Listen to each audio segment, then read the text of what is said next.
Bien le bonjour tout le monde, je suis un docteur Beck. Et aujourd'hui, on va évoquer un fléau, un cataclysme, que dis-je, une terreur pire que celle de la Révolution française. Je parle bien évidemment des Yersinia. Ne perdons pas une seconde et commençons cette vidéo.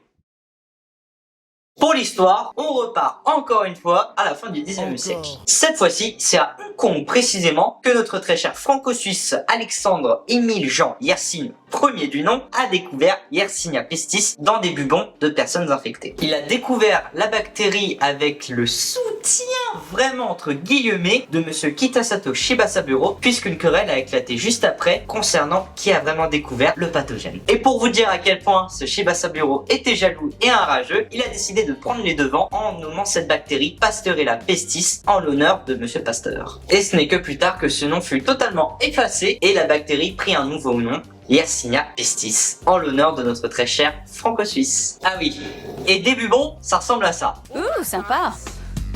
Les résultats de la radio sont bons. L'orteil n'est pas cassé, ça c'est bien. Bon, j'espère que vous n'étiez pas en train de manger pendant que vous avez regardé ces magnifiques clichés. Mais avant de dire que pestis était à l'origine de la peste noire, il y en avait une autre qui était entre guillemets supposée être responsable de la peste. Il s'agit de Yersinia pseudotuberculosis, vu qu'elle était aussi retrouvée chez certains patients. Mais après identification et maintes manipulations en laboratoire, la souche était bien différente de pseudotuberculosis. Et puis bien évidemment, s'ensuit la découverte des frères et sœurs comme Enterolitica, Rucheri, Aldovae et en plus, un petit supplément de sérogroupe et biogroupe. J'adore. Enchaînons dès à présent sur l'identité. Tout d'abord, les Yersinia sont considérés comme étant des petits bacilles, mais il est possible qu'elles apparaissent sous le microscope comme étant des cocobacilles, c'est-à-dire un mix entre un coq et un bacille qui peut s'apparenter à une forme de ballon de rugby. Donc, en plus de nous casser littéralement la tête pour notre santé, elles nous font aussi chier quand on essaye de les identifier. Mais outre cette forme chelou de cocobacille, eh bien les Yersinia possèdent des caractéristiques similaires aux entérobactéries. Car avant d'être dans la famille des Yersinia-ceae, elles étaient classées comme étant dans la famille des Enterobacteriaceae. On retrouve par exemple le même type respiratoire, le fait qu'elles soient non sporulentes, la mésophilie, même si leur température de croissance est un petit peu plus basse que les mésophiles qu'on connaît, ou encore aussi la résistance aux températures un petit peu plus hautes ou un petit peu plus basse. Puis on a aussi une capsule, comme si ce n'était pas suffisant, ou encore une motilité avec une ciliature péritriche, sauf pour Yersinia pestis qui ne possède pas de ciliature. Après l'identité, passons maintenant à leur réservoir et à leur rôle.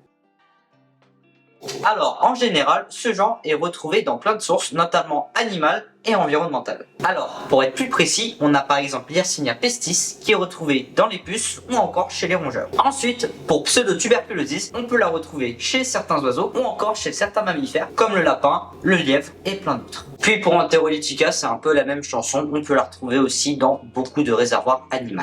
Et dans la majorité des cas, les Yersinia ne sont pas chez nous et sont considérées comme aucunement commensales chez les animaux ou encore quand elles arrivent chez nous. Elles sont juste là pour nous casser les couilles. Mais certaines espèces de Yersinia sont considérées comme étant commensales chez les animaux carnivores ou encore du sol. Mais l'essentiel à retenir, c'est que la plupart des espèces de Yersinia ne sont en aucun cas bénéfiques pour nous.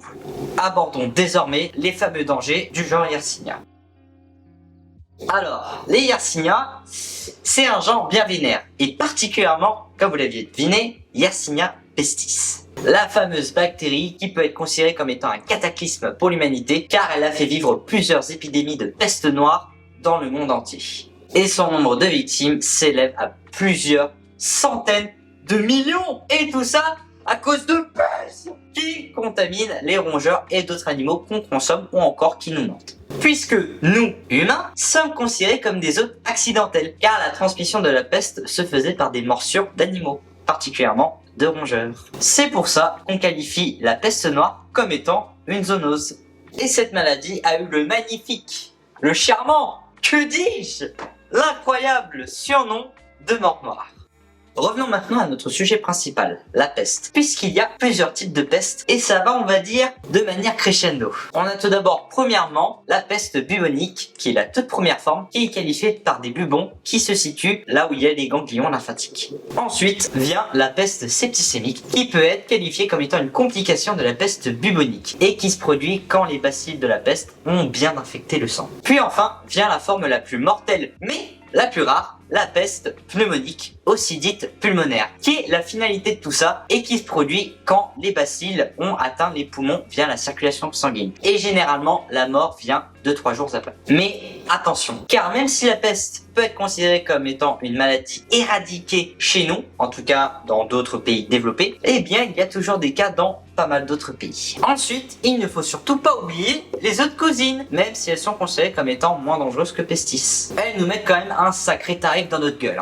Des gastroentérites, des bactériémies, des diarrhées, des complications suppuratives, des adénites, des septicémies, et tout ça pour notre propre bien. Et tout cela se produit bien évidemment s'il y a eu consommation de nourriture ou d'eau contaminée. Puis il y en a d'autres, comme Rukiri, qui infecte les salmonidés avec la maladie de la bouche rouge.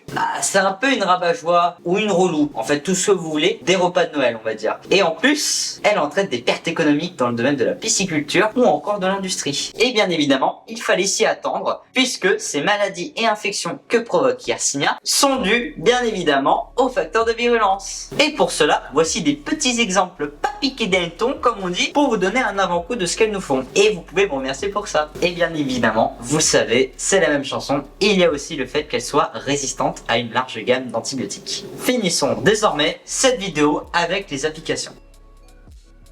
Pour les applications, bon, il n'y en a pas des masses. En même temps, qui va utiliser Pestis, Enterolitica, Pseudotuberculosis pour une application dans le médical ou encore dans l'agroalimentaire?